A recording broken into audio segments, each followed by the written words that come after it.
Quando eu era criança, a história da origem da mandioca me marcou como uma daquelas que eu pedia para minha mãe contar e recontar antes de eu dormir e que eu mesma passei a ler quietinha, debruçada sobre as ilustrações de uma menina chamada Mani, em um livro de contos para crianças.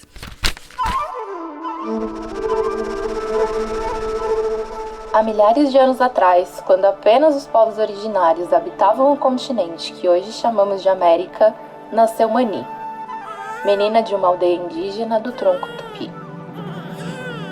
Apesar de muito amada e cuidada, Mani, que sempre fora mais fraquinha e branquinha, acabou falecendo ainda criança, gerando muita dor em seus pais, que a enterraram em sua maloca e choraram por ela por muitos dias e muitas noites. Após algum tempo, sobre a cova de Mani nasceu uma planta forte que ninguém conhecia. Por isso, decidiram escavar o local para entender como aquela planta tinha germinado. Para surpresa de todos, se depararam com as raízes grandes no formato do corpo de Mani e que eram tão branquinhas por dentro quanto a pele da menina. A raiz passou a ser fonte de alimento e prosperidade para todas as aldeias da região, sendo chamada de Manioca, ou Casa de Mani, como conhecemos hoje, mandioca. Contar sobre a história da Mani e da origem da mandioca tem camadas profundas que se conectam com a forma como abordaremos a evolução das plantas e sua relação com a evolução da nossa própria espécie, nesse episódio do Nós na Evolução. Alô, pessoal, aqui é o Lucas Andrade. E se você está ouvindo esse podcast, você é uma pessoa que tem sede de conhecimento, certo? Então, antes de continuar com esse episódio incrível sobre evolução de plantas, eu queria te recomendar um outro podcast, o Naruhodô, apresentado pelo sempre curioso Ken Fujioka e pelo genial Altair de Souza. Inclusive, o Altair já veio aqui no Alô, num dos episódios mais baixados do Alô Ciência, o episódio 31, sobre consciência. E essa dinâmica que o Ken e o Altair fazem, essa dinâmica entre alguém que está fora da ciência com uma pessoa que está na ciência, formam diálogos únicos. O Ken sempre faz aquela pergunta que você está pensando em fazer durante a conversa, sabe? Além disso, quem faz a pauta são os ouvintes. Então, em cada episódio, eles respondem alguma pergunta enviada pelo público. Quem sabe a sua pergunta não vira tema de episódio um dia? Então, já bota na fila aí. Depois desse episódio, dá o play no Naruhodô. Beleza? Agora, de volta pra Mari. Sobe a vinheta.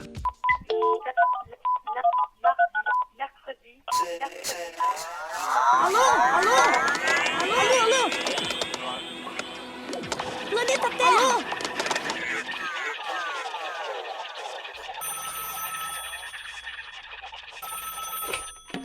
Eu me chamo Mariana Inglês, sou bioantropóloga ou bióloga de gente, como costumo brincar, e vou costurar os nós de hoje que configuram a origem e a importância da agricultura para a humanidade, ou como nós influenciamos na evolução de espécies vegetais.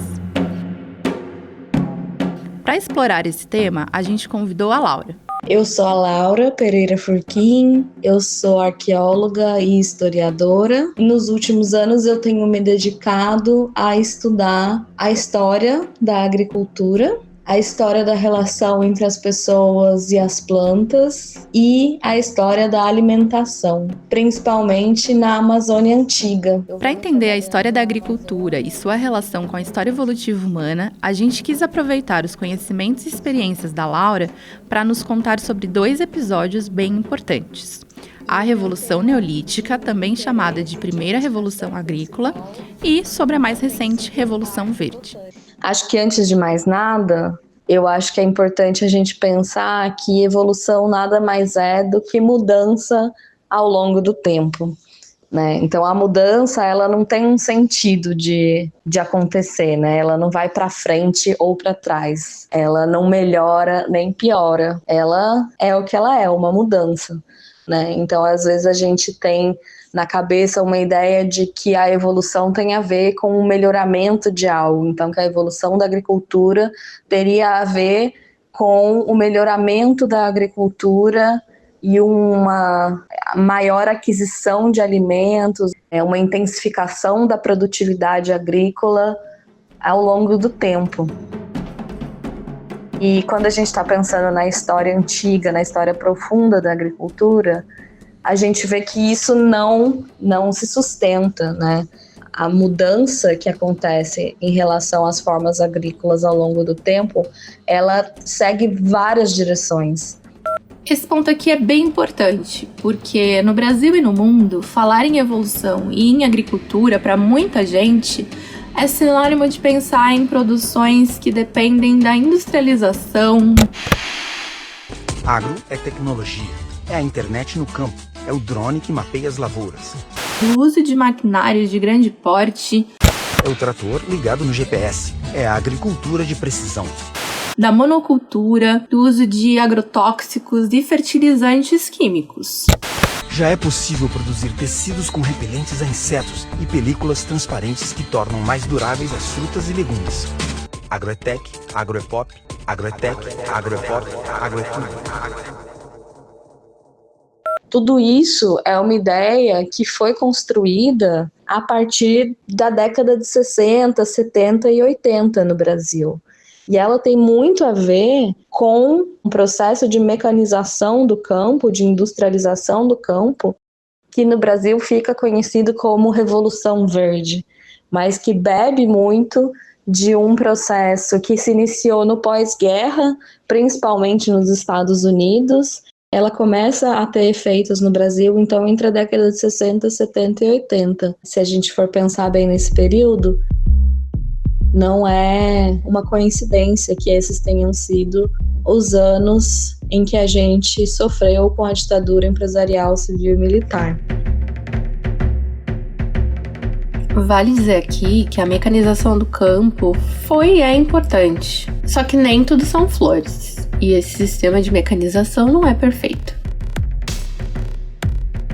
Porque a gente precisa reconhecer que, de uma certa forma, muitos dos insumos que são usados pela agricultura mecanizada hoje garantem segurança alimentar diante de uma população crescente no Brasil, como é o caso do que a gente tem nas últimas décadas, né?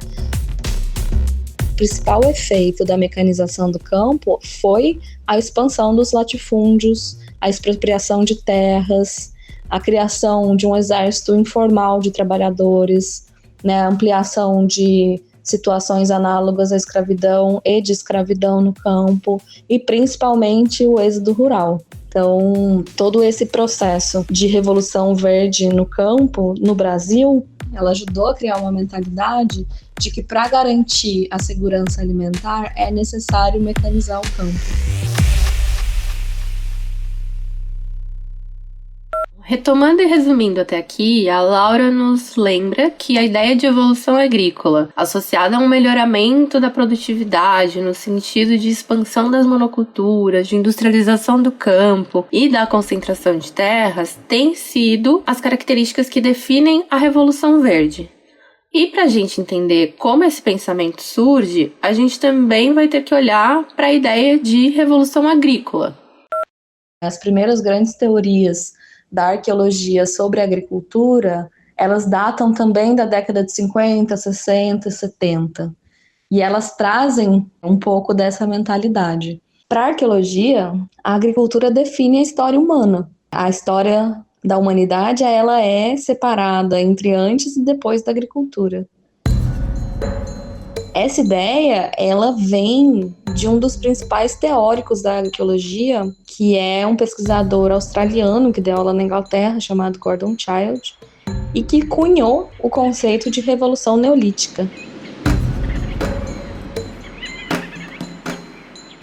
Nos livros de história, na escola, a gente ouve muito falar de Revolução Neolítica e de Revolução Urbana.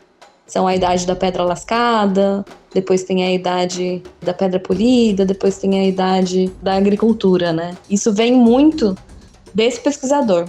E o que o Childe queria, né? Ele queria entender a história da humanidade, imaginando que a gente chegou na industrialização.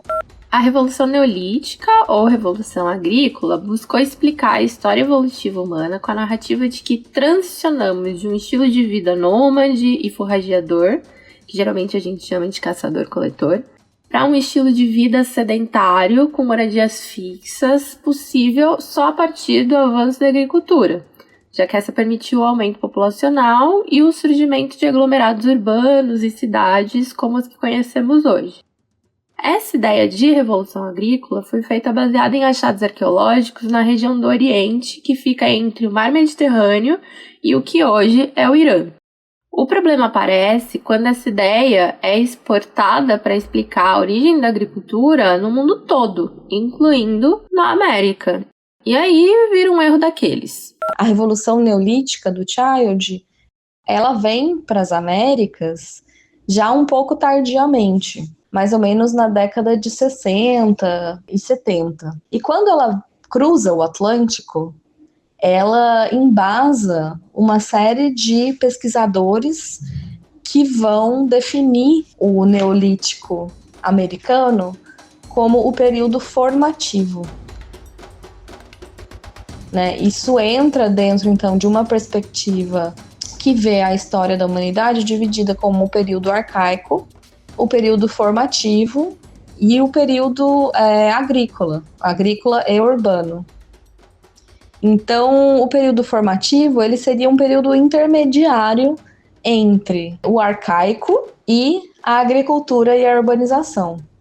Na Amazônia, isso tudo está muito relacionado a uma ideia de que o período arcaico ele é habitado por populações nômades que tinham muito pouca relação de cultivo com as plantas, ou seja, que praticavam principalmente a caça, a pesca e a coleta de frutos, que viviam numa espécie de perambulação, coletando frutos, coletando plantas que estavam disponíveis na floresta. E que, a partir do período formativo, então visto como um período de transição para a agricultura, as pessoas começam a praticar primeiro a horticultura, que não é agricultura ainda, mas é plantar algumas espécies próximo das casas, plantar algumas espécies nos quintais, favorecer algumas espécies. E depois começam, de fato, a cultivar e a fazer agricultura. Aqui, eu acho que vale destacar a importância da terra preta, evidenciando o manejo desse bioma por populações indígenas que conseguiram transformar um solo argiloso e ácido num solo tão fértil que é capaz de dar origem à maior floresta tropical do mundo. Essas terras pretas, elas são solos antrópicos, portanto, feitos pelas pessoas, feitos pelos povos indígenas do passado. O solo natural da Amazônia, ele é um solo bastante ácido, né, conhecido como latossolo, bastante argiloso também, na maioria dos lugares. E ele foi modificado pelos povos indígenas do passado até virar um solo muito enriquecido, com muito carvão, com muita matéria orgânica decomposta e extremamente fértil para a agricultura. Esses seriam os sinais materiais do período formativo na Amazônia, por exemplo. Por que isso é importante para a gente questionar essa ideia de período formativo? Porque, para mim, é justamente nesse conceito de agricultura e de período formativo que reside um resíduo, digamos assim, da ideia de agricultura que bebe da Revolução Verde moderna.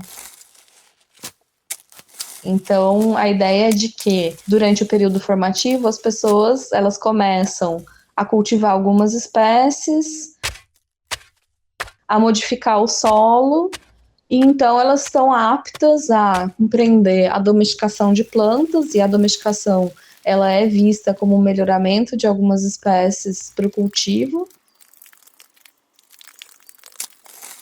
E o cultivo intensivo, né? Então é quase como se a terra preta ela funcionasse como um fertilizante para a agricultura, e isso tudo possibilita com que as pessoas passem a viver fixamente num lugar, com que a população aumente, e isso seria a antessala da vida urbana e dos estados.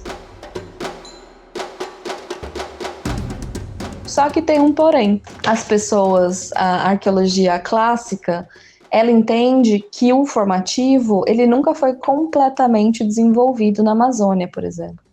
Ele passou por 3 estágios, então, né, horticultura, agricultura incipiente, agricultura intensiva, mas ele nunca foi plenamente desenvolvido e que nunca foi superada. Então, é quase como se a gente tem uma imagem, que é uma imagem europeia, de uma revolução agrícola neolítica que antecede a revolução urbana, mas na Amazônia a gente para no meio do caminho, né? As pessoas não conseguem avançar para a etapa da revolução urbana ou da revolução industrial. Isso é uma armadilha do evolucionismo e da gente usar teorias e conceitos que são desenvolvidos fora do país, né, fora das Américas, para entender a história das populações indígenas que ocuparam as Américas. Essa explicação deixa bem nítido quão problemático é olhar para o mundo e tentar explicar esse mundo a partir de um único ponto de vista como referência. No caso, o ponto de vista do norte global, né? E aí, a ideia de linearidade, que torna as histórias homogêneas, quando na verdade elas são bem mais complexas, acaba não dando conta de explicar a evolução tanto da nossa espécie quanto das plantas. Esse pensamento mais linear tem justificado, inclusive, a expansão desenfreada desse modelo de agricultura que a gente já falou tantas vezes, né? Baseado em monoculturas e tal, que seria sinônimo de desenvolvimento, de um ponto de chegada entre muitas aspas. Acontece que hoje a gente já sabe que esse modelo é responsável pela derrubada das florestas, o que contribui para o cenário atual de emergências climáticas e para a perda de biodiversidade. Além disso, também já não faltam evidências de que esse modo de pensar a agricultura não dá conta de garantir a soberania alimentar da população humana. Olhando para a história já moderna, mais especificamente entre os anos de 1845 e 1849, esse tema nos permite retomar um evento que marcou a Europa como a Grande Fome da Irlanda.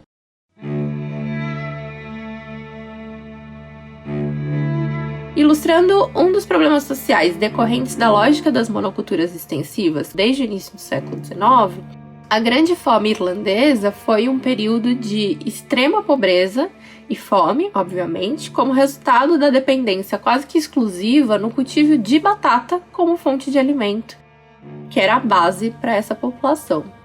Se eu estou produzindo só batata, há uma variabilidade genética reduzida. E isso caracteriza essas monoculturas, que acabam ficando vulneráveis às pragas. E foi exatamente o que aconteceu na época. O fungo conhecido como requeima foi responsável por acabar com toda a colheita do país inteiro. Centenas de milhares de irlandeses acabaram morrendo ou migrando forçadamente para o Canadá, Estados Unidos, em busca de condições de sobrevivência nesse período. Ou seja, toda essa catástrofe aconteceu porque os irlandeses decidiram apostar única e exclusivamente no cultivo das batatas em todo o seu território. Percebem como a ideia de um caminho único para pensar a agricultura e os cultivos pode ser perigosa? Nesse sentido, acho que vale olhar também para como hoje a gente está revendo essa história, complexificando, reconhecendo outras perspectivas que nos ajudam a entender outros caminhos. Nos últimos anos, a arqueologia ela vem produzindo uma série de dados que não eram produzidos anteriormente, né, que são os dados diretos com plantas, né? Isso tem muito a ver com o desenvolvimento de áreas de pesquisa na arqueologia que estão ligadas ao estudo de vestígios vegetais, que é o caso da arqueobotânica e da análise de resíduos orgânicos. Em termos teóricos, a arqueologia se transformou muito a partir de duas perspectivas, que são a ecologia histórica e as relações com a antropologia, com as etnografias e com os conhecimentos tradicionais. Eu costumo dizer que a gente está passando por uma virada vegetal na arqueologia, né? Eu gosto muito do trabalho da Myrtle Schock, uma pessoa fundamental para essa virada vegetal. E, citando a Myrtle, ela escreveu e costuma dizer que as populações indígenas andam sobre os próprios pés. O que quer dizer que elas andavam sobre os próprios pés? Que existe um reconhecimento e um retorno para os lugares de ocupação. Ou seja, esses povos nômades não estavam simplesmente perambulando aleatoriamente por aí. E isso é muito diferente de dizer que essas populações iniciais elas estavam perambulando, né? Que elas estavam vagando, coletando plantas.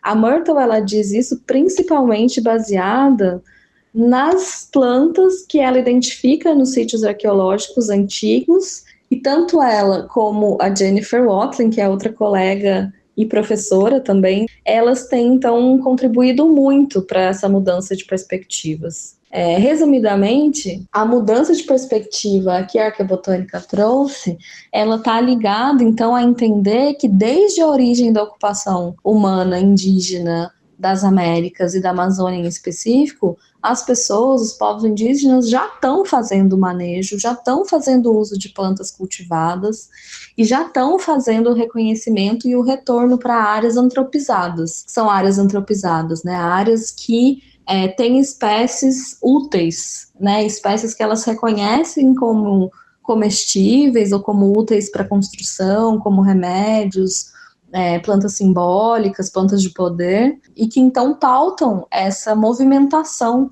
das pessoas pelo território.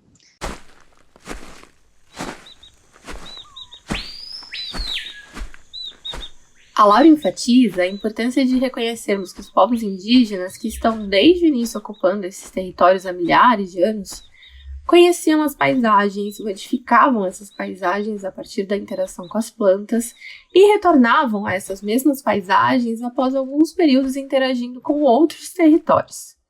E que tipo de dados embasa isso? São os dados arqueobotânicos. Já há cerca de 10.500 anos, 11.000 anos atrás, existem vestígios de espécies de tubérculos. Tubérculos são vegetais com caules subterrâneos. Tubérculos e de frutos também, que são usados, cultivados e manejados pelos povos indígenas dessa época. Eu estou aqui falando do ariá. O ariá é uma planta bem comum no norte do Brasil, que forma uns arbustos com folhas que lembram as de uma bananeira, só que mais claras. E o caule subterrâneo é a parte que a gente come, geralmente cozido e servido junto com saladas e peixes. Ela é um tubérculo amplamente encontrado em sítios arqueológicos na Amazônia. Ela está frequentemente associada à área de Terra Preta e foi identificado no sítio Teotônio pela Jennifer Watling. Vem sendo identificado em vários lugares. Mas além do ariá, muitas outras espécies de plantas vêm sendo identificadas, como os parentes da mandioca, né? E isso também há cerca de 10.500 anos atrás. Ou seja, há cerca de 10.000 anos atrás, mais ou menos enquanto surgiam as primeiras safras de agricultura do tipo sedentária lá no Oriente Médio, aqui do outro lado do Oceano Atlântico já existia um novo e complexo tipo de agricultura. Uma forma diversa que envolve manejo, reconhecimento de plantas alimentícias e uma prática que não é nada sedentária, né? A gente sabe, com base em dados de macrovestígios de sementes, que a goiaba já era cultivada nesse período, o açaí já era cultivado, a castanha já era manejada, né? Então tem vestígios das sementes das castanheiras já em diversos sítios arqueológicos, também diversas espécies de palmeira. Isso tem mudado muito a nossa ideia de agricultura. Oi, aqui quem fala é o Tomás Chiaverini e eu tô aqui para te fazer um convite. Quando eu terminar esse episódio do Alociência, que tal escutar outro podcast que fala de assuntos parecidos? Eu tô falando da Rádio Escafandro, que é um podcast narrativo sobre temas variados, incluindo, claro, ciência. Eu vou te dar 3 exemplos de episódios que você certamente vai curtir. No nosso episódio 110, Você é Livre para Ser Livre, a gente discute se o livre-arbítrio é uma ilusão. No episódio 111, Finalmente os ETs ou não, a gente usa a procura por vida extraterrestre para falar sobre a origem da vida bem aqui no nosso planetinha. E no episódio 119, a gente fala sobre uma Olimpíada em que a dopagem é liberada. Enfim, procura aí pela Rádio Escafandro no seu aplicativo de áudio, escuta que você não vai se arrepender. Assim como aconteceu com a Laura, foi na Amazônia que eu pude aprender com povos tradicionais e com as suas relações com esse bioma. No meu caso, durante meu doutorado, eu pude conviver com pessoas de comunidades ribeirinhas dos arredores da Floresta Nacional de Cachoanã, no estado do Pará. Eu fui para estudar mudanças na alimentação tradicional local, suas possíveis causas e seus impactos no estilo de vida e na saúde dessas pessoas que acabaram me recebendo em suas casas e partilharam comigo sua rotina e seus saberes. Eu lembro até hoje do tanto que eu me surpreendia com o trabalho das famílias em suas roças. Aliás, pensa num trabalho. Embora de fato a mandioca e a feitura da farinha sejam a principal produção das roças, elas são muito mais diversas. Eu vou dar um exemplo e para isso eu convido você a vir comigo nessa lembrança. A gente está aqui na roça da família Serrim, com Takayama, Paula. Eu gravei esse vídeo em uma das minhas viagens de campo em 2019, na comunidade de Ilha de Terra, no Pará.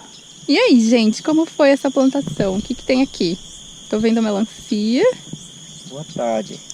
Essa roça aqui a gente plantou ela em agosto, dia 7 de agosto. No vídeo dá pra ver uma roça do tamanho de um campinho de pelada de futebol, com cultivos ainda rasteiros e em suas bordas já é possível ver a floresta.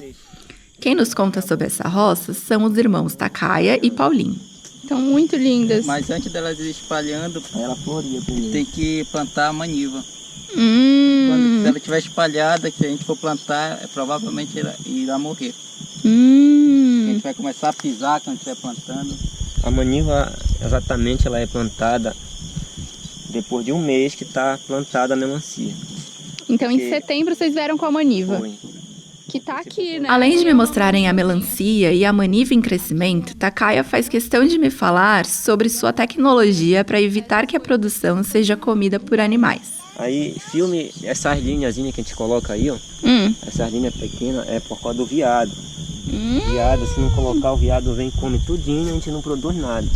Entendi. Exatamente para isso, essa.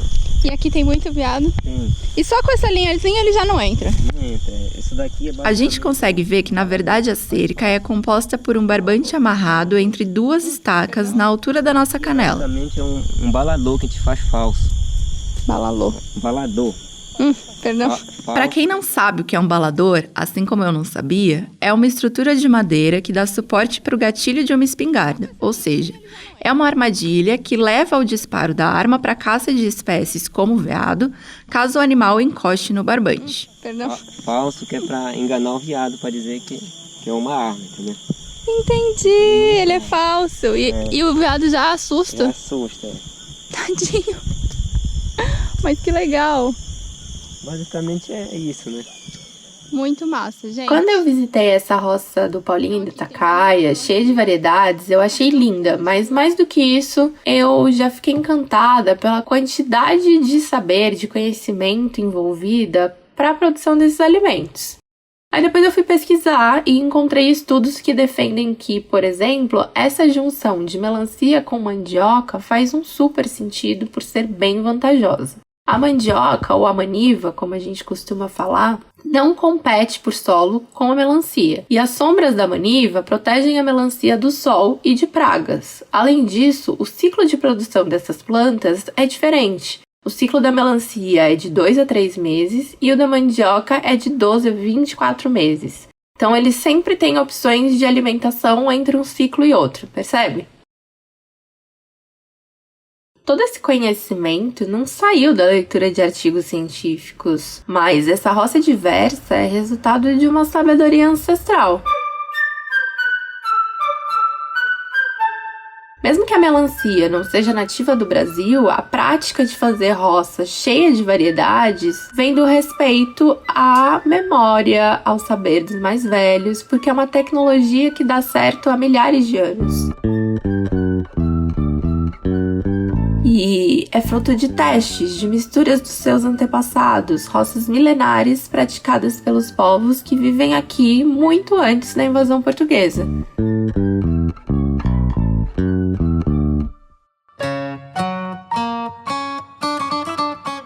E a diversidade se manifesta em todos os campos. Por exemplo, no campo agrícola. Aqui, pegamos um trecho de uma entrevista da professora Manuela Carneiro da Cunha, um grande nome para antropologia e arqueologia no Brasil. As mulheres, que são as agricultoras, são orgulhosas da variedade que tem de cada espécie. Quando uma agricultora tem um roçado assim, a agricultora vê nisso não só a beleza da roça dela, mas também o seu prestígio pessoal. Essa foi uma entrevista que a Manuela concedeu ao canal da revista FAPESP. Ela comenta como os diversos povos indígenas têm a diversidade não só como um valor ambiental, mas como um valor estético. Para esses povos é bonito, é lindo ter um quintal diverso. E quando alguém tem um roçado cheio de variedades, isso significa que teve muitas trocas com outras pessoas, com outras cultivadoras.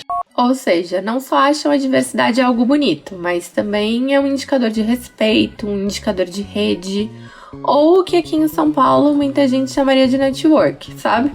Nas comunidades ribeirinhas que me acolheram durante a minha pesquisa de doutorado, eu vi dessas trocas entre vizinhas, assim como a gente sabe que essa é uma prática comum entre comunidades quilombolas.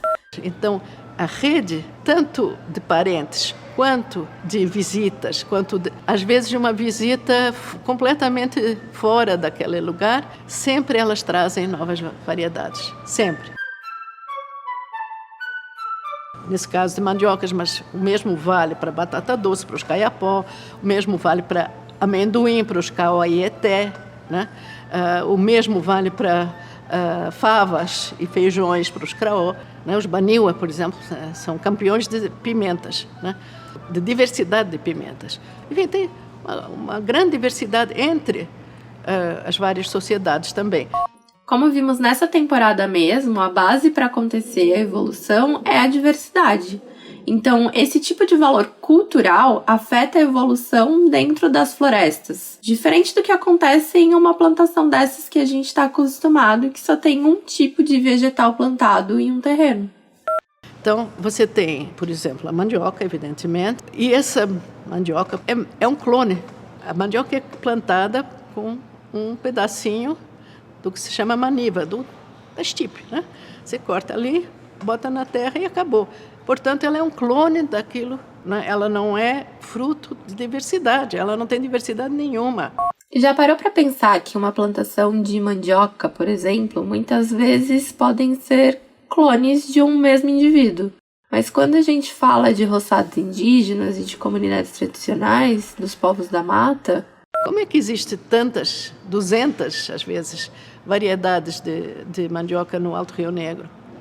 E não só no Alto Rio Negro, a Cuxi também tem, enfim, vários outros. O que há é o seguinte, é que se esquece que a mandioca tem flor, dá flor. E a flor é o órgão sexual da planta, é ali que vai acontecer a fecundação. Ali que o pólen da planta macho entra em contato com o óvulo da planta fêmea e gera um novo indivíduo, misturando a genética do pai e da mãe, gerando um novo ser. Não é um clone. O que acontece com muitas roças indígenas é que o roçado, depois de um tempo, é abandonado e outra área é utilizada para plantar, principalmente quando os povos são nômades, não moram no mesmo lugar sempre, mas também em comunidades tradicionais que são mais fixas. Então, quando o roçado é abandonado, elas estão dando flor, não estão sendo arrancadas. Estão dando flor. Quando a mandioca é fertilizada de forma cruzada, ela gera uma nova variedade. Porque é isso exatamente que o sexo faz, é a diversidade, produzir diversidade. Isso não gera só uma diversidade na roça, mas gera uma diversidade ao redor dela. E essas flores são polinizadas pelos pássaros. E as flores polinizadas geram sementes com a nova variedade, onde até os insetos têm um papel. Que são protegidos. Quando você abre um roçado, você protege as árvores que atraem pássaros. Não é que atraem gente, é que atraem pássaros, porque aí a capoeira que se forma vai ser muito mais rápida, porque os pássaros trazem sementes. Então você protege essas árvores dentro do roçado, você não arranca. Né? Eu estou te dando, enfim, um exemplo, não quer dizer que todos façam isso, mas há muita documentação sobre essa maneira de proteger. E essas agricultoras testam essas misturas, uma agricultura geradora de novidades e de diversidades. Então, elas produzem uma nova variedade, mas essa variedade que se transforma em sementes que são espocadas assim pelo fruto da mandioca, porque dá um fruto, né? Que tem um apêndice docinho que é atraente para as formigas, e elas estocam essas sementes debaixo da terra e ficam dormentes por décadas e décadas, e até mais do que isso. E elas só germinam quando novamente se cultiva esse mesmo lugar, que foi um antigo roçado, uma capoeira velha, que é novamente cultivada, surgem novas mandiocas. Então, há uma intensa experimentação. Esse é um exemplo, né? Então, essas agricultoras experimentam e gostam da novidade. Então, essas culturas geram novos sabores, novas variedades, beneficiando não só nossa espécie, mas outros animais e vegetais. Uma verdadeira agricultura geradora de diversidade. De uma cultura promotora de evolução. A nossa ideia de agricultura e a percepção que a gente tem da sua importância para a história humana, né, para a história indígena principalmente. Essa é a Laura de novo. Ela vem sendo positivamente afetada por um processo, né, para usar as palavras da Célia Chacriabá, de aldeamento da ciência.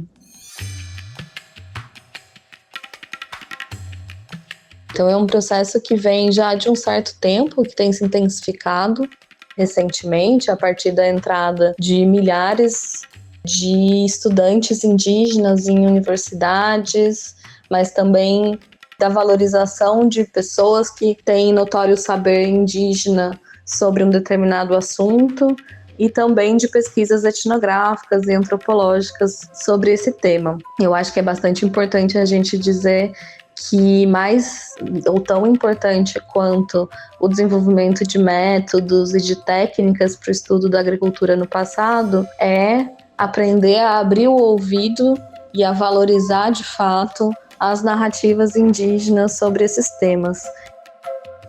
Isso é um desafio, mas eu acho que é importante ressaltar que esse é um processo que está iniciado e que já modificou muito a forma como a gente entende a história da agricultura. Essa diversidade pode ser explicada entre grupos indígenas pelo estabelecimento de outras formas de ver o mundo. Essas outras formas não dependem do pressuposto da separação completa da nossa espécie em relação às demais, ou desse senso comum de hierarquia ou de superioridade da nossa espécie em relação aos outros seres. Quanto mais os pesquisadores trabalham em conjunto e nos territórios indígenas, mais a gente entende que a agricultura indígena são muitas e são pautadas pela diversidade, pela diferença. De uma agricultura que é extremamente biodiversa, né? A ecologia, ela gosta de chamar isso de agrofloresta, a gente pode chamar isso de uma agricultura policultural, né, uma policultura que está oposta à monocultura. Então a gente pode ter vários nomes para isso, né? Mas eu acho que cada vez mais a gente entende que a lógica é multiplicar a diferença e não reduzir para o monocultivo. Inclusive, a gente já citou aqui no Alô sobre a agrofloresta, no episódio 26, o que é uma agrofloresta, e no episódio 60, agroflorestas pelo mundo. E a Laura vai além desse conceito. Mostra que existem trabalhos que investigam essas ideias de roças indígenas, sempre com a lógica de proliferar as variedades. Cada pequena variedade dentro de uma espécie de planta, ela é favorecida, ela não é descartada, né? Então, se uma batata doce, por exemplo, nasce com alguma diferença, com alguma característica que a torna diferente das demais, ela é cuidada, ela é favorecida, ela não é descartada. Então, isso gera, ao longo de muitos e muitos anos, uma roça que é extremamente biodiversa. Além disso, o cuidado tem um papel enorme num processo evolutivo que vai gerar o melhoramento daquela espécie. A arqueologia e a ecologia, ela vem lidando com modificações nas populações de plantas sob a lógica da domesticação. Então, a domesticação, ela é o quê? É a ação das pessoas sobre uma espécie ou uma população de plantas, por exemplo, a mandioca, e que produz modificações que geram uma outra espécie, né? Então, para a gente ter a criação de uma nova espécie, a gente precisa, por exemplo, ter o isolamento reprodutivo dela com a espécie anterior. No episódio sobre pets dessa mesma série Nós na Evolução, nós citamos a domesticação em animais, mas a Laura também mostra que isso acontece nas plantas, inclusive a síndrome da domesticação. Tem a questão das síndromes de domesticação, né? Então, essas plantas, elas passam a se reproduzir todas juntas, elas têm um fruto maior, uma parte comestível maior, elas têm alguma característica que é favorecida ali, né? Então, isso é visto como um processo de melhoramento dessas espécies e que vai gerar, então, novas espécies de plantas. No caso das indígenas que estão lidando com essas espécies nos roçados ou nas matas, a lógica, ela é muito mais de produzir sempre o cruzamento, né? De produzir sempre o novo, de produzir sempre a diversidade.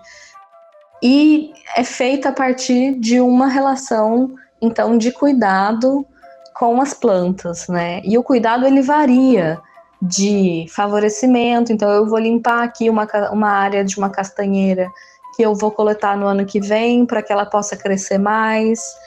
Vou transplantar essa macaxeira da roça da minha mãe para a minha roça, porque eu quero que ela cresça na minha roça e fortaleça as minhas outras macaxeiras. Enfim, uma série de práticas, né, que fogem da lógica do controle reprodutivo, né? Essa é uma lógica muito ocidental. Ela é a lógica do cuidado. Depois dessa reflexão, a gente pode afirmar que o modelo de revolução agrícola não se encaixa aqui para as Américas realmente. Mas então, quando surgiu essa agricultura das populações indígenas por aqui? Ela sempre existiu. Desde que a primeira pessoa indígena olhou para uma planta e estabeleceu com ela uma relação de cuidado, a agricultura já está dada. Todos os diversos caminhos para onde ela foi, se desenvolveu e evoluiu ao longo da história humana, elas são justamente as diferentes formas de agricultura que existem. E ela pode ir para uma lógica da intensificação, ela pode ir para uma lógica da diversidade, ela pode ir e vir, ou seja, na arqueologia a gente tem visto que não existe uma linearidade evolutiva em relação à agricultura e a relação com as plantas.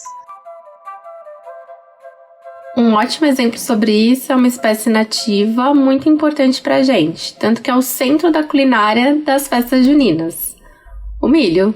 O milho é uma espécie de planta que foi domesticada, né, que foi modificada na região do México, há cerca de 9.500 anos atrás, e que desce para as terras baixas sul-americanas por volta de 6.500 anos e passa por outros processos de modificação, né, de evolução, que o pessoal chama de domesticação secundária, e que então entra nos roçados indígenas das terras baixas sul-americanas há muitos milênios atrás.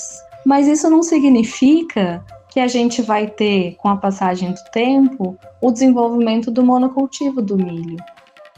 Ou que ele, por ser uma espécie altamente produtiva e com alto rendimento nutritivo para as populações, ele vai estar sempre presente. Porque uma coisa que a gente vem entendendo é que as plantas, elas são cultivadas e elas são usadas, consumidas, pelo rendimento que elas têm nas redes de relações, e não necessariamente no prato, ou apenas no prato. Então, o milho é um bom exemplo porque a gente tem diversos casos na Amazônia, por exemplo, em que o milho vinha sendo cultivado e ele é substituído por outros cultivares a partir de um determinado momento. Isso não significa que as pessoas estão regredindo na linha evolutiva em relação à agricultura. Isso significa que a agricultura, mais uma vez, tomou um novo caminho. E a gente não sabe onde isso vai dar. E eu acho que isso que é a beleza dos roçados e a beleza da pesquisa sobre a história dos roçados. A gente não tem um ponto de chegada, a gente tem muitos caminhos.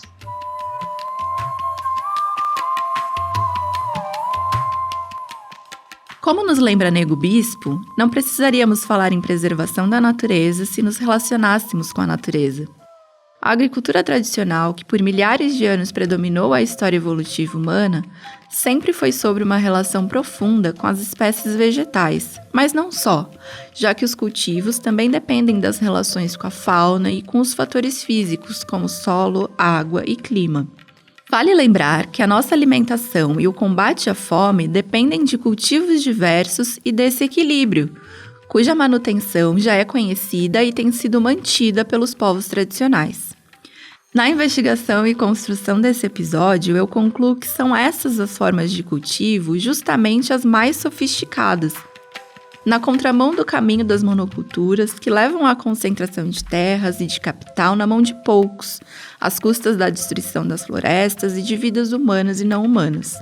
Associar a origem de um cultivo tão importante para tantos povos originários, como a mandioca, ao corpo de uma menina amada, a Mani, uma filha que passa a alimentar todas as famílias, evidencia a potência de outras visões de mundo que não precisam distinguir o que sou eu e o que é o outro, mas cuja comunhão é capaz de transmutar um ser em outro e compreender que, como diria Gil, o morrer e o germinar dos grãos em equilíbrio fazem parte do ciclo da vida.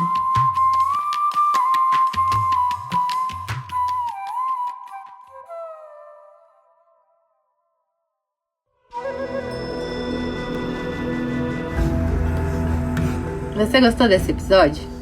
Então, quem sabe você não considera virar um dos nossos apoiadores? Basta entrar no apoia.c/alociência tudo junto e descobrir como ajudar. Sério, contribuindo com R$5 mensais já ajuda muito e você passa a fazer parte do nosso grupo exclusivo, concorrendo em sorteios de brindes e livros. A pesquisa e o roteiro desse episódio foram feitos por mim, Mariana Inglês. E eu quero aproveitar para agradecer ao Lucas Andrade por todas as dicas e parceria nessa produção e a Laura Furquim, que topou ser entrevistada e partilhou seus conhecimentos conosco. A edição e a arte da vitrine são do Lucas Andrade. A distribuição é do Alociência. Esse episódio também usou áudios do vídeo A Complementaridade entre os Saberes, uma entrevista com Manuela Carneiro da Cunha, concedidos gentilmente pelo canal da agência FAPESP. Essa temporada teve apoio da Sociedade Europeia de Biologia Evolutiva. Até o próximo episódio, ou quando tivermos mais fichas.